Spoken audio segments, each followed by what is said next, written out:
अरे नहीं जानती थी माँ की मति कि यह बनकर, नहीं जानती थी माँ की मति कि यह बनकर यति मोह की पकड़ से भी परे परम हो जाएगा, श्रेष्ठ हो जाएगा, मोह की पकड़ से भी परे परम हो जाएगा। माँ के आसपास सदा छाया की भांति रहने वाला, उसी की कृपा छाया पाने एक दिन सारा जग तरस जाएगा। मालूम नहीं था। माँ दौड़ रही है पीछे पीछे, पता नहीं उसे कि कितना दौड़ाने वाला है, वो किसी की पकड़ में आने वाला नहीं है। उसकी कृपा छाया पाने के लिए सारा जग तरस जाएगा और वह वीतरागी हो स्वयं में। अनेक ग्रह कार्यों के बीच भी वह पाती थी उसे हर पल समीप नजर गड़ाए देखता था, जो माँ की हर, आज भी कई बार प्रवचन या क्लास के दरमियान आचार्य जी माँ की क्रियाओं के उदाहरण देते हैं, कई दृष्टांत देते हैं, क्योंकि माँ के आसपास सदा घूमते रहना यही उनको सबसे अच्छा लगता था। माँ क्या क्रिया करती है, कैसे करती है, उसको बिल्कुल दिमाग में ऐसा बिठाते थे बचपन से ही कि वो सारे के सारे अब उदाहरण बन गए हैं। माँ की हर क्रिया नज़र गड़ाए देखता था जो, तभी पैनी नज़र से दही मंथन से ऊपर तैरते नवनीत को देख बोला, ये मेरे लिए है माँ, माँ ये मेरे लिए है। जैसे नवनीत तैर करके ऊपर आता दही मंथन से तो कहता, माँ ये मेरे लिए है। मंथन क्रिया छोड़ माँ ने बिठा लिया गोद में, देख भोला सा चेहरा बोली, यह सार तत्व तेरे लिए ही है। और दोनों करांजलि भर दी, छोटे छोटे नन्हे नन्हे हाथों में नवनीत भर दिया। असार को छोड़ करके सार को ही पाने वाला है। माँ को लगने लगा ये असार तत्वों में नहीं पड़ने वाला, ये तो सारभूत जैसे नवनीत चाहता है ना, ऐसे ये सार तत्व को ही समझने वाला है, उसी को जानने वाला है। जानता है या जानती हूँ मैं कि इसका भविष्य कुछ विशेष ही होने वाला है।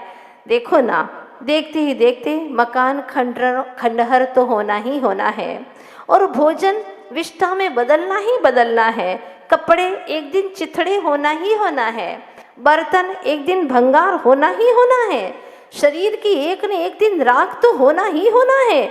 लेकिन राख होने के पहले, असार होने के पहले सार तत्व को जान लेना यही बुद्धिमत्ता है। और बालक अभी से सार तत्व मांगता है, असार नहीं मांगता, सार तत्व मांगता है। मंथन क्रिया छोड़ माँ ने बिठा लिया गोद में, देख भोला सा चेहरा बोली, ये सार तत्व तेरे लिए ही है। और दोनों, जोर से बोलिए, कुछ खाया। अब बच्चा है ना, बच्चे कैसे खाते हैं, दो दाने मुंह में बाकी सब बिखर जाता है। आप लोगों ने भी ऐसा किया होगा ना बचपन में, लेकिन अपने ही हाथ से खाना पसंद करते हैं बच्चे, अच्छा लगता है। पूरी प्लेट दे दो, उसमें से थोड़े से दाने पेट में चले जाते हैं, वो भी कहीं काक ताली न्याय से, बाकी तो बिखर जाते हैं। कुछ खाया बाहर ज़्यादा बिखर गया, बिखरती नवनीत को देख माँ खो गई विचारों में, तेरा हृदय भी, क्या बात है, तेरा हृदय भी नवनीत सा है, पर पीड़ा देख पिघल जाता है। कैसे पता चला अभी से, जब मैं थक कर लेटती हूँ तब नन्ही कोमल हथेलियों से सर, क्या बात है। आजकल के तो बच्चे माँ से कहते हैं पैर दबाओ, तेल लगाओ, थक गए हैं, तो समझ लेना कि बेटा किस तरह का है, क्या है उसका भविष्य समझ में आ जाता है। दूसरी ओर बालक विद्याधर है, जैसे ही माँ थक करके काम करके लेटती और अपने नन्हे नन्हे हाथों से माँ को सर दबाने लगता है। ओहो, कहते हैं ना, कैरेक्टर जिसका अच्छा है उसे कंप्यूटर ना भी आए कई वांधो નથી। हाँ, જેનો કેરેક્ટર સારું છે એને કમ્પ્યુટર નહીં પણ આવે તો ચાલે, चाल से, हैं? जिसके पास बुद्धि कम है लेकिन श्रेष्ठ बुद्धि है, बहुत अच्छा है। ज़्यादा बुद्धि नहीं चाहिए, कम बुद्धि भी है लेकिन श्रेष्ठ बुद्धि है, सदुपयोग करने वाली बुद्धि है, सारभूत है, बहुत अच्छा। नवनीत सा तेरा हृदय है, पर पीड़ा देख पिघल जाता है। जब मैं थक कर लेटती हूँ तब नन्ही कोमल हथेलियों से सर दबाने लगता है। यूं छोटे से आंगन में विराट व्यक्तित्व के धनी बाल सम्राट को देख माँ आनंद से। जब बच्चे को इस तरह से बहुत ही उन्नत भविष्य वाला दिखाई देता है बचपन से, माँ कितना प्यार करती है उसे, प्यार से उसको हृदय में भींच लेती है और न जाने कितने कितने कितने उसको भावों के उपहार दे देती है। इतना सहयोग करने वाला बेटा वो धन्य है। इस तरह की माँ के भीतर में कैसी कैसी भावनाएं उमड़ती हैं, क्योंकि हर किसी को सहयोग करने का भाव आता ही नहीं है। कोई विरला ही ऐसे जीव होते हैं जिनको ये भाव आता है। अब देखते हैं क्या होता है। कैसा जीवन था उनका। 20 एकड़ भूमि, साथ ही दुकान और साहूकारी भी। इस तरह कुल मिलाकर मल्लप्पा जी का परिवार था सुख संपन्न, चल रहा था जीवन रथ सहज आनंद। देखो, कम में ही उनको बहुत शांति थी, परिवार का अच्छे से पालन पोषण होता था और इतना अच्छा सपूत प्राप्त हुआ था उन्हें, जो हर तरह से माँ और पिता की बचपन से ही सहयोग की भावना लेकर के जो अपना हर समय गुजारता था। किसी ने कहा है सबसे कठिन आसन है आश्वासन। सबसे कठिन आसन कौन सा है? हाँ, शीर्षासन नहीं, आश्वासन सबसे कठिन आसन है। सबसे लंबा श्वास विश्वास, सबसे लंबा श्वास विश्वास है। और सबसे कठिन योग है कोई तो वह है वियोग। सहन करना बहुत मुश्किल होता है। सबसे कठिन योग है वियोग। और सबसे अच्छा अगर कोई है योग, सबसे अच्छे से अच्छा अगर कोई योग है तो उसका नाम है सहयोग। सहयोग करना, एक दूसरे की जब आवश्यकता पड़े, आवश्यकता हो तो उसका सहयोग करना। भरे पेट में और डालोगे तो बीमार पड़ेगा। भरे पेट वालों को सब कोई खिलाते हैं, लेकिन जिसका पेट खाली है, भूखा है, उसको कोई खिलाना नहीं चाहता है। नीचे झुककर किसी को ऊपर उठाना, इससे अच्छा व्यायाम अपने दिल के लिए कोई नहीं है। सबसे अच्छा दिल का व्यायाम यही है, जो नीचे गिरा है उसको प्यार से ऊपर उठाओ, दुआएं देगा।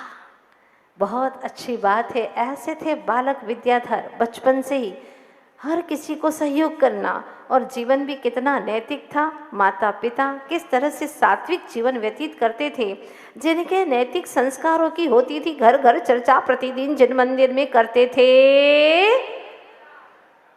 जब पढ़ते थे शास्त्र मल्लप्पा, अनेकों श्रवण करने आते थे वहां। साथ ही सबसे एक श्रावक जो अग्रिम पंक्ति में बैठ एकाग्र मना हो करता था। क्या बात है। जब मल्लप्पा जी तत्व चर्चा करते मंदिर में और शास्त्र स्वाध्याय करते, अनेकों श्रावक श्राविकाएं श्रवण करने आती। पर मजे की बात यह थी कि सबसे आगे एक बहुत अच्छा छोटा सा श्रावक बैठता था। नाम क्या था उसका? विद्याधर। अग्रिम पंक्ति में। देखिए कितने प्यार से बैठे हैं, कितना अच्छा लग रहा है। और अच्छे से बैठ करके शालीनता से। आज तो बच्चे स्वाध्याय में दिखाई नहीं देते। क्यों?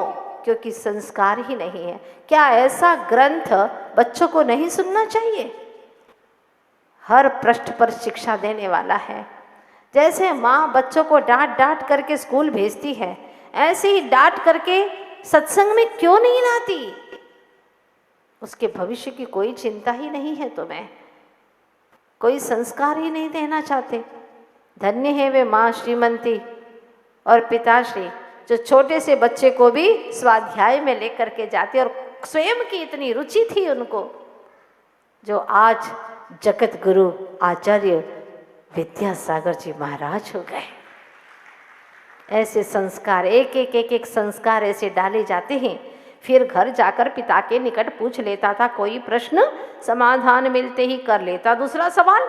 यूं ही प्रश्नों की झड़ी लगा देता वह, खोजी दृष्टि वाले को स्नेहिल आंखों से निहार, मल्लप्पा जी बाहों में भर लेते, प्यार से माथा चूम लेते, फिर कह देते अब बस करो बेटा, सवाल नहीं, जीवन की हर समस्या का तुम सम्यक समाधान खोजो। कितने सवाल करते रहोगे? तुम्हारे भी बच्चे करते हैं ना, पर बिल्कुल बेकाम के सवाल करते हैं, जिससे कोई आत्मा का उत्थान नहीं होता, बिल्कुल फालतू के। मोबाइल संबंधी क्या है, ये क्यों है, बस यही जो आत्मा के पतन के कारण है। ऐसे व्यर्थ के प्रश्न करते रहते। भले ही पाई हो बुद्धि की गहराई, किंतु वैसे तो हो अभी बालक ही, वैसे तो अभी बालक ही है ना। अब सुनिए क्या होता है। बालकोचित कुछ गुण उनमें भी थे। इन दिनों चॉकलेट सी मीठी गोली खाने की बन गई है आदत सी। क्या खाते हैं? चॉकलेट सी एक मीठी गोली खाते। घर के किसी भी सदस्य को मनाना और गोली पा लेना दैनिक कार्यक्रम बन गया है यहाँ। कहते अन्य सदस्यों को भी, क्या कहते, तुम भी खाओ, और तुम खाओगे तो हमें भी मिल जाएगी, तुम भी खाओ, अशुद्ध नहीं, दूध की है यहाँ, खाने योग्य है। हाँ, ये उनको पहले से पता था कि अशुद्ध नहीं है, दूध की गोली है, बिल्कुल शुद्ध है, तुम भी खाओ। क्या गहराई है। हाँ, भले पाई हो बुद्धि की गहराई, अभी कहा ना, किंतु वैसे तो हो अभी बालक ही, बालक तो है।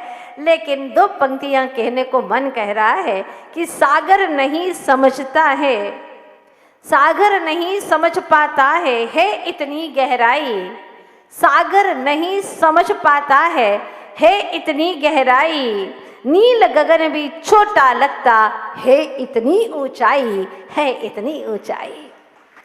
बचपन से ही अलग ही उनके जीवन की व्यक्तित्व की रूपरेखा दिखाई देती है।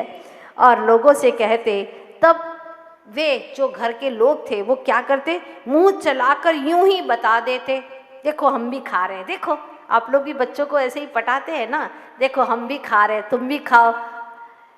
जब वे भी मुंह चलाकर यूं ही बता देते, किंतु वे विश्वास कहाँ करते, वो विश्वास नहीं करते इसके ऊपर। पूछ बैठते अच्छी लग रही है, क्योंकि उनको समझ में आता था कि यूं ही मुंह हिला रहे।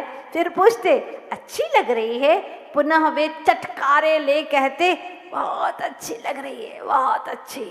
अपनी अंतिम अपनी ही बात रखना जिनकी आदत थी, अंतिम बात अपनी रहना चाहिए। बोल पड़ते अब रोज खाना, अब रोज खाना चॉकलेट सी मीठी गोली, क्योंकि चौक यानी पहिया जीवन रथ का, इससे लेट नहीं होगा। जीवन रथ का पहिया इससे लेट नहीं होगा, जल्दी मिलेगी तुम्हें अपनी मंजिल। खाने से मीठी गोली मीठा बोलोगे अवश्य। कितनी शिक्षाएं दे दी बताओ। तुम्हारे बच्चे भी खाते होंगे चॉकलेट, लेकिन उनको ये ज्ञान ही नहीं है। इसलिए रोज कहती हूँ बच्चों को जरूर पढ़ाइए, बहुत ही काम की चीजें हैं, बच्चों को शिक्षा मिलेगी। चौक यानी पहिया, लेट नहीं होगा इससे, जीवन रथ का पहिया लेट नहीं होगा, जल्दी मिलेगी तुम्हें मंजिल अपनी। खाने से मीठी गोली मीठा बोलोगे अवश्य। इतना छोटा सा बालक क्या शिक्षाएं दे रहा है। उसकी निश्चल बात सुन लोगों के हंसते हंसते पेट में बल पड़ जाते और उसे गोद में उठाकर चूम लेते लाल गाल। वर्षा ऋतु प्रारंभ होते ही शांत पुरवैया वेग से बहने लगी, मयूरी प्रमत्त हो हरी मुलायम नैना भी नाम चादर ओढ़े मखमली वसुंधरा कर रही थी प्रफुल्लित सदल गा के आबाल। कौन सी ऋतु आ गई? वर्षा ऋतु। खेत खलिहान से लेकर घरों तक कीट पतंगों की बढ़ती जोर से एक जहरीले बिच्छू ने ज्यों ही डंक मारा, वेदना से भर गया पैर सारा। पीलू की पीड़ा बढ़ती जा रही थी। सारा मोहल्ला एकत्रित हो गया। तभी नजर पड़ी उस जहरीले बिच्छू पर माँ की। पीलू को हृदय से लगा लिया। देख उसे आंखें मूंदते होश खोते स्वयं रो पड़ी कि ये तो होश खोता जा रहा है, आंखें मूंद रहा है, न जाने क्या होने वाला है। मच गया कोहराम आसपास के, मच गया कोहराम आसपास के पड़ोसी तमाम वैद्य हकीम को लाने। सारी रात माँ की छाती से, जरा जोर से गाइएगा, पिता बिना पलक झपकाए उसे सवेरा हुआ। पीलू जगा। हाँ, कहते हैं ना कि अगर बिच्छू डस जाए, डंक मारे तो उसको नींद आ जाए तो अच्छा है। समय गुजरता रहेगा और उसका जहर हल्का पड़ जाएगा। किंतु अगर नाग नागिन काटे तो उसे सोने मत देना, वो जागता रहे तो अच्छा रहेगा। अगर सो गया तो सो ही जाएगा, इसलिए उसको सोने नहीं देते। पर वो तो सो, माँ ने जैसे ही छाती से चिपका लिया और वह सो भी गया। पीलू जगा, अंगड़ाई ले, सवेरा हुआ नहीं, रोशनी ले। बारी बारी सबने उसे पुचकारा, प्यार से चूमा, ली राहत की। इस शांत वातावरण में लिख गई लेखनी। क्या लिख गई सुनिएगा। जो पंचेंद्रीय विषयों को जहर जान, निजानंद अमृत का करके पान त्यागी वैरागी, उसे भला बिच्छू का जहर कब तक पीड़ित। हाँ, जो स्वयं ही विषयों के जहर को छोड़ने वाला है, हाँ, उससे यह बिच्छू का जहर कब तक पीड़ित कर सकता है। आत्मिक सौख्य लहर से कब तक वंचित रख सकता है। सो वेदना विस्मृत कर वह खेल कूद में आखिर एक दिन उसने अपने दयालु होने का प्रत्यक्ष परिचय। क्या हुआ, अचानक घर के कोने के बिल में फंसा चूहा पीड़ा से कराहता देख उसे उठा लिया। हाँ, बिल में फंसा चूहा था, उसको उठा करके हाथ में ले लिया। तन में लगे जीवों को धीरे से दूर किया। स्वस्थ हुआ मूषक। छोटे छोटे जीवों पर भी कितनी दया, कितना रहम है। कुछ तो सीखना होगा। जलते हुए दीपक से कुछ तो सीखना होगा। जलते हुए दीपक से कुछ तो सीखना होगा। अंधेरा मिटाने के लिए किसी को तो जलना होगा। अंधेरा मिटाने के लिए किसी को तो जलना होगा। कुछ जलते हैं और औरों को रोशनी देते हैं। ऐसे ही बालक विद्याधर। एक दिन बिल्ली कबूतर पर झपटी। एक दिन बिल्ली कबूतर पर झपटी। जो ही देखा विद्याधर ने हृदय से करुणा उमड़ी, दौड़ पड़े उस तरफ, जोर जोर से चिल्लाने लगे, निडर होकर भगाने लगे।